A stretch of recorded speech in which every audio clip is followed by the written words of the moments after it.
Olá, queridos amados irmãos, graça e paz a cada um de vocês. Sejam todos muito bem-vindos e bem-vindas aqui ao nosso canal.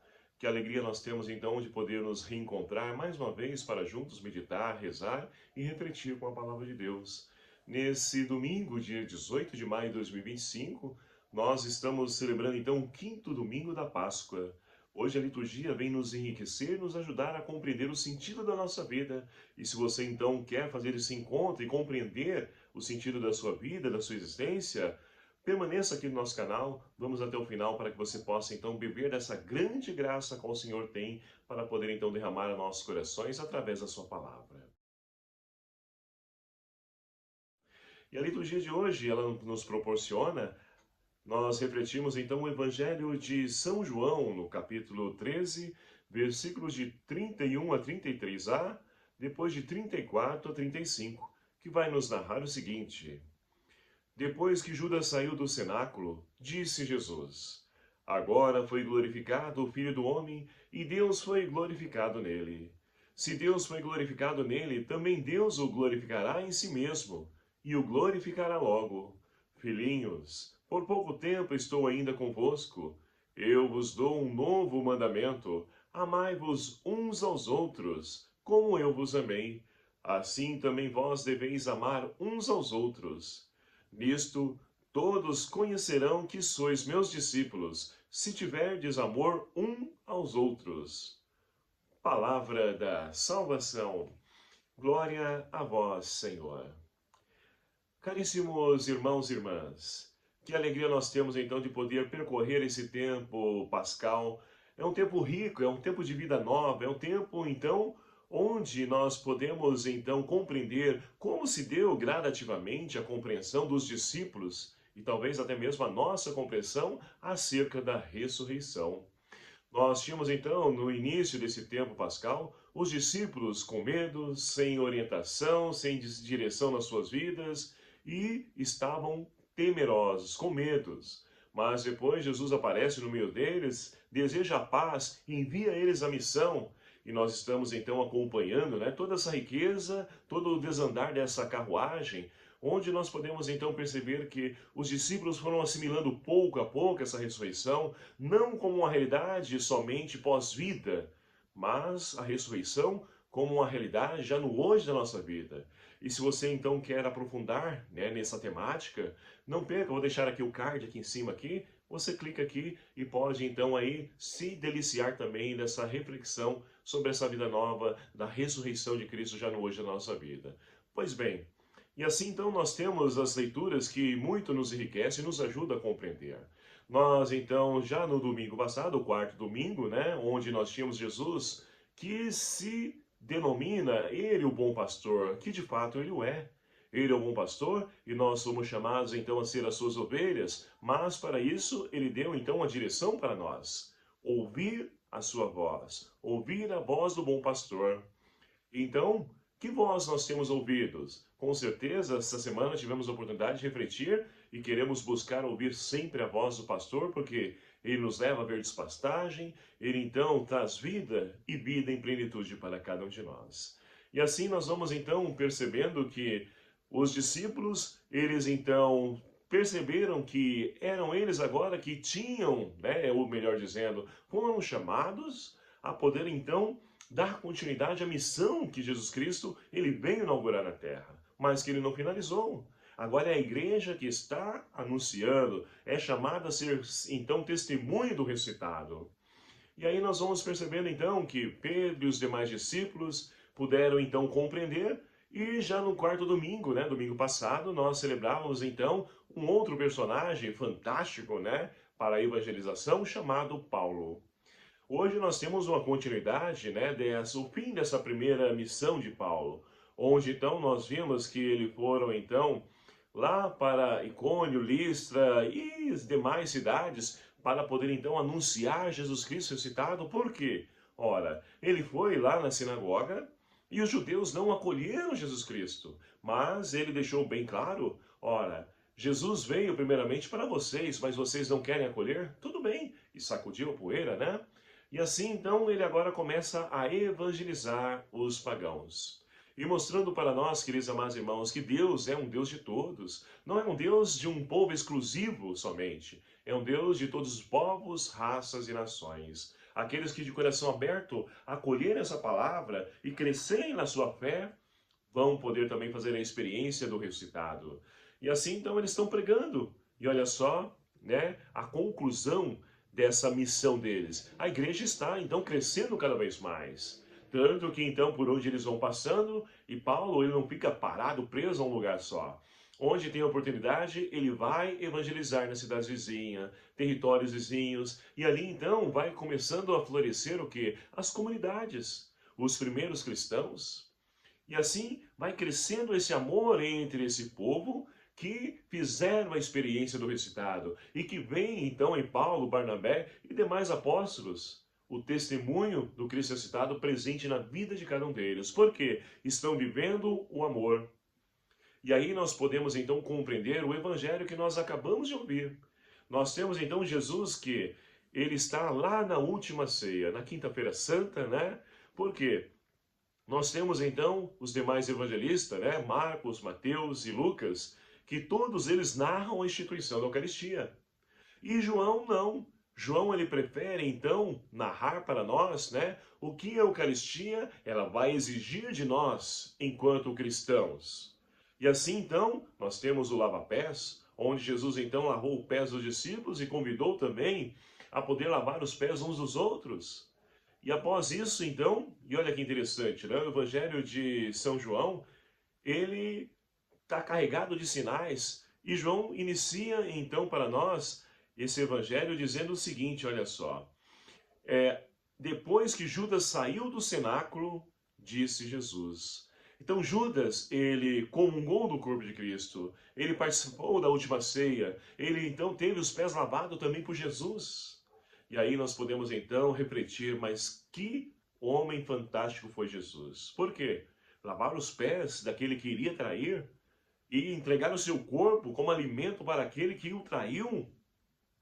Nós, muitas vezes, meus queridos amados irmãos, por tão pouco, nós então ficamos com mágoa, ressentimento, raiva, ira de uma pessoa que nos trai. E quem de nós não foi traído? Todos nós passamos também, né, por essa dor da traição. Mas a grande diferença está quando nós amamos. Nós, então, é claro, no momento podemos até ficar, né, com raiva, mas nós vamos assimilando e vamos devolvendo a oportunidade do outro se corrigir, mostrando para ele que ele está errado, apontando para ele os caminhos de fato que leva à vida e dá sentido à existência do ser humano, que é preciso ele se corrigir, porque Deus nos concede a graça de poder, dia após dia, enquanto estivermos nesse mundo, é claro, nós temos a oportunidade de poder então escrever uma nova história, de fazer diferente. E a nossa vida, como está? Passado então esse tempo, né, da Páscoa, lá no início da Páscoa, Feliz Páscoa, que alegria Páscoa, né? Mas o que a Páscoa tem surtido de efeito na minha vida e principalmente nas minhas atitudes? Eu tenho de fato acolhido essa vida nova que o Senhor então tem a oferecer para mim e para a humanidade? Muitas vezes, infelizmente, nós não acolhemos essa vida nova, não compreendemos essa vida nova. E olha só, a segunda leitura de hoje fala justamente dessa realidade.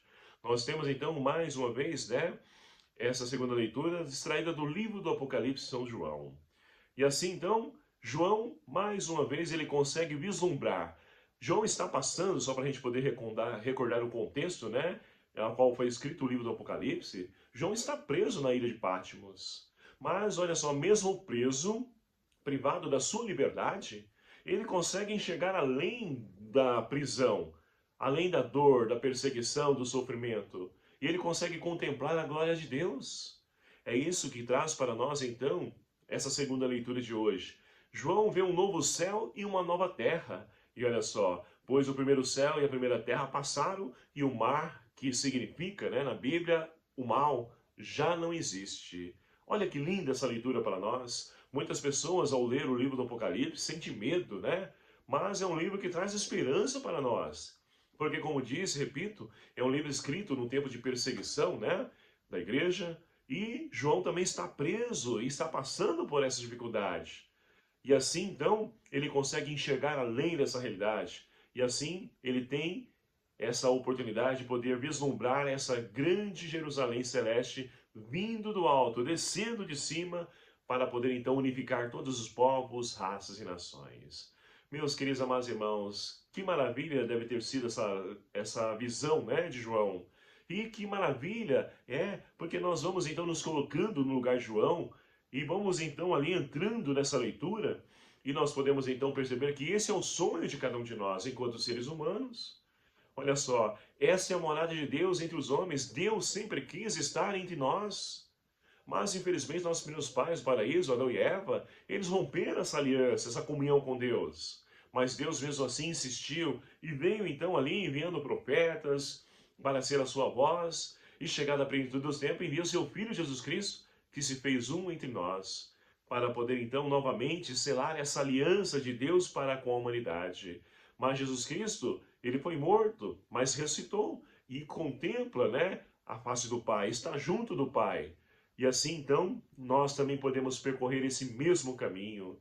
Não sei, meu querido amado irmão, o que você tem passado, as dores, angústias, sofrimentos teus. Se é uma enfermidade, se é um desemprego, se é um problema na família, seja qual for a situação, Deus, ele então nos convida a podermos então habitar com ele, a sermos morada de Deus, sermos a sua Shekinah. Agora, qual o nosso desejo, a nossa vontade? É também de habitar com Deus? Ou nós queremos habitar em outros lugares, estar em outros lugares? Então nós precisamos, de fato, redescobrir o sentido da nossa vida. O que nós buscamos? Muitas pessoas não sabem o objetivo da sua vida. Muitas pessoas já não têm sonho, perspectiva. Porque olhando a realidade, olhando essa realidade física que nós vivenciamos, nós então entramos em depressão, como muitas pessoas estão fazendo, infelizmente. Mas é preciso ter um olhar de João, olhar além dessa realidade, olhar esse Deus que vem habitar no meio de nós. E olha só, mais uma vez, ele vai enxugar a lágrima de todos aqueles que choram. Mais uma vez, segundo a leitura do domingo passado, nós ouvimos também na segunda leitura, Deus vindo enxugar as lágrimas. E mais uma vez João afirma, ele vai então enxugar as lágrimas de todos aqueles que nele esperam e confiam. E além disso, olha só, eis que faço nova todas as coisas. E aí nós podemos então voltar para o Evangelho, por quê? O Evangelho e esse tempo pascal nos fala de vida nova. Agora, será que de fato eu quero renovar a minha vida? Ou estou acostumado, né, no meu vício, estou acostumado à minha vidinha medíocre, estou acostumado no meu erro, no meu pecado, né, naquela questão de ficar aí somente se ocupando com a vida dos outros e esquecendo da nossa vida? E o tempo passa, meus queridos amados irmãos, para que perder tempo com coisa supérflua? Vamos então olhar para a realidade, porque o que nós temos é o hoje. E hoje eu preciso tomar a minha decisão. Mas para tomar a minha decisão, eu preciso compreender que se eu escolher de fato seguir Jesus Cristo, eu vou precisar viver esse amor em toda a sua profundidade, em toda a sua dimensão, como é o amor de Deus para conosco. Não é esse amor do prazer, do erotismo, amor de amizade com interesses, não. É o amor de entrega, é o amor de doação. Assim como nós celebramos também no domingo passado, o Dia das Mães, é um amor de mãe, né, que representa para nós aqui o amor de Deus. Então, meus queridos amados irmãos, é claro que numa proporção menor, né, mas podemos já experimentar o céu aqui com o amor de mãe. Mas nós precisamos então crescer nesse amor, porque o amor tudo crê, tudo sofre, tudo espera, tudo perdoa, mas é um amor que dá sentido à nossa vida. Você perdeu o sentido da sua vida? Busque viver o amor, desde que o amor então preencha a sua vida. E como você vai fazer essa experiência? Olha, encontrando com Cristo. Encontre com Cristo. Ele é a fonte e origem do amor. E é nele que nós podemos beber dessa grande riqueza que é o amor, que nos dá sentido. Para que assim, então, meus queridos amados irmãos, nós possamos fazer essa experiência desse Deus e possamos então fazer como o salmista de hoje nos convida. Bendirei o vosso nome, ó Deus, e meu Senhor, e meu Rei para sempre. Quem de fato se encontra com esse amor, não troca esse amor por nada. Podem vir ali então as propostas indecentes que o mundo traz para nós, pode vir as tentações, mas nós optamos e queremos permanecer no nome de Cristo, porque é ali que nós encontramos refúgio, é ali que nós nos preenchemos, é ali que nós nos encontramos. Portanto, meus queridos amados irmãos, que nós possamos então nos abrir a essa ação de Deus em nossa vida, mas para que nós possamos então viver esse amor em toda a sua profundidade, é preciso então ter essa intimidade com Deus, conhecer a Deus. E conhecer a Deus não é somente, a nós colocarmos lá no Google, fazermos uma pesquisa, dizer que ele é o Filho de Deus, que não, é muito mais do que isso. É um amor esponsal, onde então, como marido e mulher, vai se conhecer dia após dia, é assim que também nós vamos conhecendo a Deus. E conhecendo a Deus, nós poderemos então, de fato, resgatar a nossa identidade enquanto seres humanos. E assim, novos céus e nova terra vão surgindo entre nós, porque nós olhamos essa realidade, os problemas, dificuldades, sim, mas nós olhamos além e nós poderemos então proclamar as maravilhas de Deus, bendizer a Deus, fazendo como? Testemunhando, dando testemunho de Cristo como os apóstolos, de maneira especial na primeira leitura, Paulo e Barnabé, puderam então ali também dar. E olha só, eles foram nas comunidades para poder então animar, encorajar, porque, olha, quantas pessoas cristãs no dia de hoje passam também, pela questão do desânimo, pela falta de esperança, porque muitas vezes as dificuldades da vida vai tomando, absorvendo o centro da nossa identidade, e nós vamos esfriando do amor, não queremos mais então saber de Deus, não vamos à comunidade, e aí nós vamos então ruindo abaixo. E nós não podemos então deixar que isso faça parte da nossa vida, porque nós queremos construir novos céus e nova terra. O mundo de hoje deseja ansiosamente esse novo céu, essa nova terra. E quem é o responsável por isso? Somos cada um de nós, batizados e batizadas. Portanto, meus queridos amados irmãos, que nós possamos então contar também com a intercessão da Virgem Maria, ela que é Mãe de Deus, ela que soube em tudo apresentar e levar o seu Filho Jesus, que ela nos ensine também esse caminho para que nós possamos levar Jesus para todos os corações necessitados. Louvado seja o nome do nosso Senhor Jesus Cristo, para sempre seja louvado. Obrigado a você, meu querido amado irmão, que nos acompanha aqui no nosso canal, e peço a sua ajuda para que nós possamos evangelizar. Sabe como? Divulgando, compartilhando esse canal. Vamos então levar a palavra de Deus a tantos corações necessitados, e eu conto com a sua ajuda. O Senhor esteja convosco, Ele está no meio de nós. Por intercessão do Imaculado Coração de Maria, abençoe-vos o Deus Todo-Poderoso, Pai, Filho e o Espírito Santo. Amém. Bendito e louvado seja o nome do nosso Senhor Jesus Cristo, para sempre seja louvado. Um abraço a você, meu querido amado irmão, e espero você até o próximo vídeo, se assim nos permitir.